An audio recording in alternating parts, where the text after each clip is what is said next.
Hello friends, magic കിച്ചണിലേക്ക് എല്ലാവർക്കും സ്വാഗതം. ഇന്ന് ഈ പൊടി എന്താ വെച്ചാൽ ഇഡ്ഡലി പൊടിയാണ്. അപ്പോൾ അതിൻ്റെ കൂടെ എന്താ സ്പെഷ്യലായിട്ടിരിക്കണമെന്ന് വെച്ചാൽ മുരിങ്ങ ഇലയാണ്. മുരിങ്ങ ഇല നന്നായി കഴുകി ഉണക്കി, അതാണ് ഞാൻ സ്പെഷ്യലായിട്ടിരിക്കുന്നത്. കൊള്ളിട്ടിട്ടുണ്ട്. നമുക്ക് എങ്ങനെ ഇത് ഉണ്ടാക്കണമെന്ന് നമുക്ക് നോക്കാം. അപ്പം നമുക്ക് ഇത് ഉണ്ടാക്കാൻ തുടങ്ങാം കേട്ടോ. പൊടിക്ക് മെയിനായിട്ടുള്ള ആവശ്യമുള്ളത് ഞാൻ മുരിങ്ങ ഇലയാണ്. കഴുകി നന്നായി ഉണക്കി വെച്ചതാണ് കേട്ടോ. ഉണങ്ങിയ മുരിങ്ങ ഇലയാണ് ഈ പൊടിക്ക് ഞാൻ സ്പെഷ്യലായിട്ടുള്ളത്. മുരിങ്ങ ഇല പൊടി. അപ്പോൾ അതിലേക്ക് ഒരു ചട്ടി വെച്ച് കൊടുക്കാം. എന്തൊക്കെ വറക്കണം വെച്ചാൽ അതൊക്കെ നമുക്ക് നോക്കാം. ചട്ടി ചൂടാവട്ടെ. ഗ്യാസ് കത്തിച്ചിട്ട് ചൂടാകാൻ വെച്ചിട്ടുണ്ട്. ഇതിൽ ആദ്യമായിട്ട് ഞാൻ അരി ഇട്ട് കൊടുക്കാം കേട്ടോ. ചട്ടി നന്നായിട്ട് ചൂടായിട്ടുണ്ട്. ആ ചൂടായിക്ക് കുറച്ച് മുളക് ഇട്ട് കൊടുക്കാം.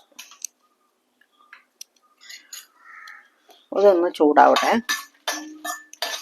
ലാസ്റ്റ് നമുക്ക് അരി ഇട്ടിട്ട് വറുക്കാം.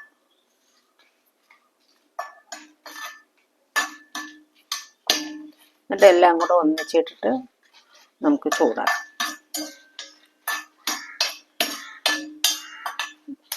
ഇത് വറന്നിട്ടുണ്ട്. ഞാനിത് മാറ്റി വയ്ക്കാം. നന്നായി കണ്ടോ, അതിൻ്റെ പൊടിയ പാകത്തിൽ ഒന്ന് വറുത്തെടുക്കണം. ഇത് മാറ്റി വയ്ക്കാം. ഇനി ഇതിലേക്ക് നമുക്ക് ഒരു കഷ്ണം കായും ഇട്ട് കൊടുക്കാം. കായും ഇട്ട് കൊടുക്കാം. ഇതൊന്ന് ചൂടാവട്ടെ.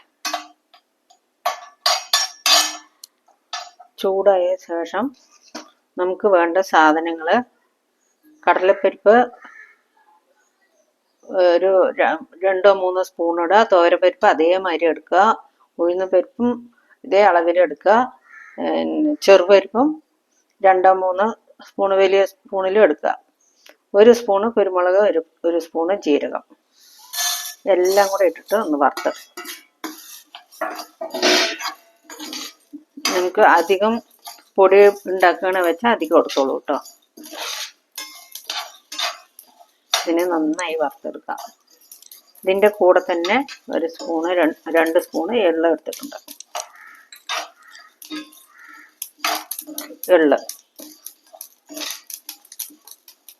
ഇതിന് നന്നായിട്ട് എള്ളൊക്കെ പൊട്ടണ കണ്ടല്ലേ, നന്നായി വറുത്തെടുക്കാം.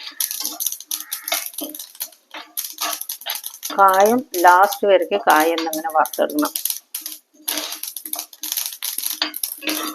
സൂപ്പറായിട്ടുണ്ടാകും മുരിങ്ങയില ഇഡ്ഡലിപ്പൊടി. നല്ല മണമുണ്ട്. മുരിങ്ങയില കഴിച്ചാൽ നല്ലതല്ലേ, ഹെൽത്തി അല്ലേ. എല്ലാം കൂടെ ഒന്ന് ചുവച്ച വറുക്കുക.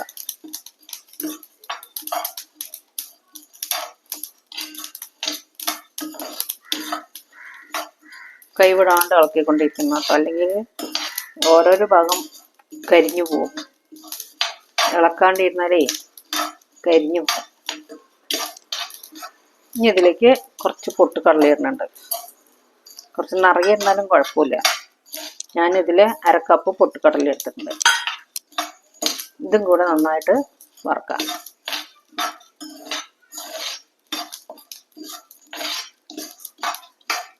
നന്നായി ചൂടായിട്ട് കളറൊക്കെ ഒന്ന് മാറുന്നവരെ നമുക്ക് വറുത്തെടുക്കണം. വറുകാണ്ടിരുന്നാൽ വേഗം കേട് വരും.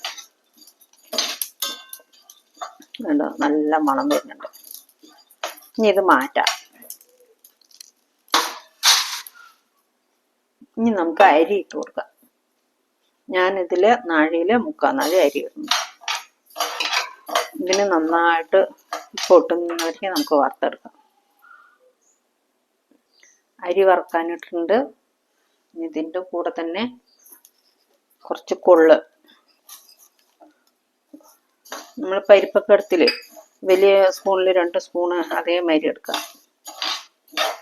കൊള്ള്, പെരുങ്കായം ഇത് അരിയുടെ കൂടെ ഇട്ടിട്ടുണ്ട്. നേരത്തെ വറുക്കാനിട്ടില്ല അത്. അപ്പോൾ നന്നായിട്ട് അരി വറുക്കുമ്പോൾ അതും നന്നായി ചൂടായിക്കും. കായം പൊള്ളം വരണം. ഈ അരയുടെ കൂടെ നല്ല ചൂടുണ്ടാകുമല്ലോ, അപ്പം ഞാൻ അതിൻ്റെ കൂടെ ഇട്ടിട്ടുണ്ട്. നന്നായിട്ട് വറുത്ത് കൊടുക്കുക. മുളക് വറുത്തു, പരിപ്പുകളൊക്കെ വറുത്തെടുത്തു. അരിയും കൊള്ളും. അരിയൊക്കെ നന്നായി വറന്നിട്ടുണ്ട് കേട്ടോ. ഇനി ഇതിലേക്ക് നമുക്ക് കുറച്ച് കരിവേപ്പില ഇട്ട് കൊടുക്കാം. കരിവേപ്പില ഇട്ടിട്ട് നമുക്ക് മുരിങ്ങയില, ഉണക്കി വെച്ച മുരിങ്ങയില ഇട്ട് കൊടുക്കാം. കൈവിടാണ്ട് ഇളക്കിക്കൊണ്ടിരിക്കണം, വേണ്ട അടി പിടിക്കും.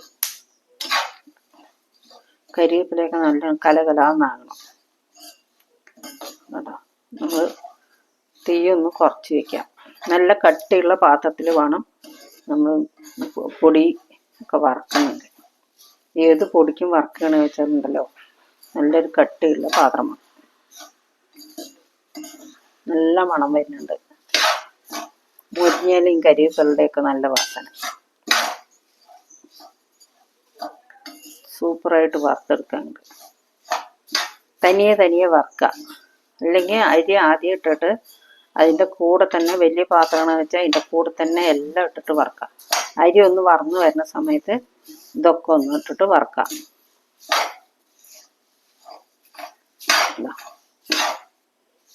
കരിവേപ്പിലൊക്കെ കലകലാന്ന് വരുന്നുണ്ട്. സൗണ്ടൊക്കെ വരാൻ തുടങ്ങി. പൊടിഞ്ഞു വരണുണ്ട് കരിവേപ്പിലൊക്കെ വറന്നിട്ടേ. പൊടിഞ്ഞ് വരിക. കയ്യോ കൊണ്ട് അങ്ങനെ ആക്കുമ്പോൾ ഉണ്ടോ പൊടിഞ്ഞു വരും. കരിവേപ്പില കണ്ടോ പൊടിഞ്ഞു വരുന്നുണ്ട്. ഇനി ഇത് നന്നായി ഇളക്കി കൊടുത്ത ശേഷം ഇതിലേക്ക് കുറച്ച് ഉപ്പിട്ട് കൊടുക്കാം. തീ കുറച്ച് വെക്കാം കേട്ടോ. എനിക്ക് ആവശ്യമുള്ള ഉപ്പിട്ട് കൊടുക്കാം. ഒരു സ്പൂണ് ഇടുന്നുണ്ട്. അതാ 1.5 സ്പൂൺ ഇട്ടിട്ടുണ്ട്. നമ്മൾ ഈ പരിപ്പിനിക്കും അരിക്കുമൊക്കെ ആയിട്ടുള്ള ഇതാണ്. ഇനി ഗ്യാസ് ഓഫാക്കാം. ഗ്യാസ് ഓഫാക്കിയിട്ട് നമുക്ക് വേണ്ടത് ഈ കളർ ഒന്ന് കിട്ടാൻ വേണ്ടിയിട്ട് നമുക്ക് കുറച്ച് മുളക് പൊടി ഇട്ട് കൊടുക്കാം കേട്ടോ. നല്ലൊരു കളറ് കിട്ടും. 1 സ്പൂണ്, നിറയെ 1 സ്പൂണ് മുളക് പൊടി ഇടാം. എന്നിട്ട് മുളക് പൊടി ഇടുമ്പോഴേ കളറുണ്ടാവും. ഒന്ന് ഇളക്കി കൊടുക്കുക. അപ്പോൾ ഈ ചൂട്ടിൽ തന്നെ അത് മുളകിൻ്റെ ഇതൊന്ന് പോകും, ഒന്ന് വറുത്ത് കിട്ടും, പച്ചമണം പോകും. ഇനി ഇത് നന്നായിട്ട് ആറിയ ശേഷം നമുക്ക് പൊടിച്ചെടുക്കാം. മുരിങ്ങയില നമുക്ക് പൊടി. ഇനി ഇത് ആറിയ ശേഷം നമുക്ക് പൊടിച്ചെടുക്കാം കേട്ടോ. ചൂട്ടോടെ പറ്റില്ല. ഇതെല്ലാം കൂടെ ഈ വറുത്തതൊക്കെ കൂടെ ഒന്ന് അരിയും എല്ലാം കൂടെ നമുക്കൊന്ന് പൊടിച്ചെടുക്കാം. ആറട്ടെ. നമുക്ക് ഇതൊന്ന് പൊടിച്ചെടുക്കാം. ഇഡ്ഡലിപ്പൊടി ഇതുണ്ടോ, ഇഡ്ഡലിപ്പൊടി മാത്രമല്ല നമുക്ക് എല്ലാത്തിൻ്റെ കൂടെ ഉപയോഗിക്കാം. ദോശ, അപ്പം, ഇഡ്ഡലി, ഇതൊക്കെ ഒന്ന് ആറിയിട്ടുണ്ട്. നമുക്കിതൊക്കെ ഒന്ന് പൊടിച്ചെടുക്കാം. ജാറിലേക്ക് ഇട്ട് കൊടുക്കാം. എല്ലാം കൂടെ കലന്ന് പൊടിക്കാം. ഞാനിതൊക്കെ പൊടിച്ചിട്ട് നമുക്ക് നോക്കാട്ടോ.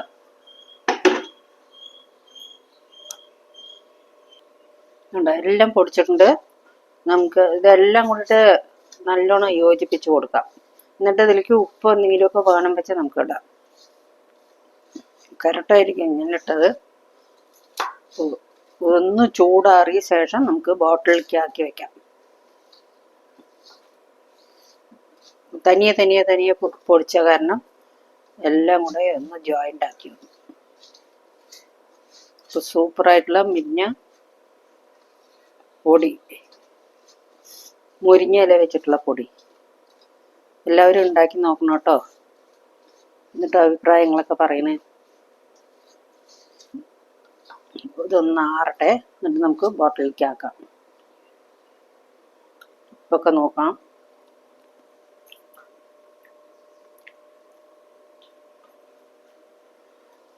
ഇതൊന്ന് ആറിയിട്ട് നമുക്ക് ഇപ്പൊക്കെ കറക്റ്റാണ്. അപ്പോൾ ഇഡ്ഡലിപ്പൊടി നിങ്ങൾക്ക് ഇഷ്ടപ്പെട്ടെങ്കിൽ നമ്മുടെ മുരിങ്ങയില ഇഷ്ടപ്പെട്ടെങ്കിൽ ലൈക്ക് ചെയ്യുക, കമൻറ്റ് ചെയ്യുക, സബ്സ്ക്രൈബ് ചെയ്യുക, ഷെയർ ചെയ്യുക. ഇനി അടുത്ത വീഡിയോയിൽ ഞാനൊരു പുതിയൊരു റെസിപ്പിയുമായിട്ട് വരാം കേട്ടോ. നമുക്ക് കാണാം. എല്ലാവർക്കും ബൈ.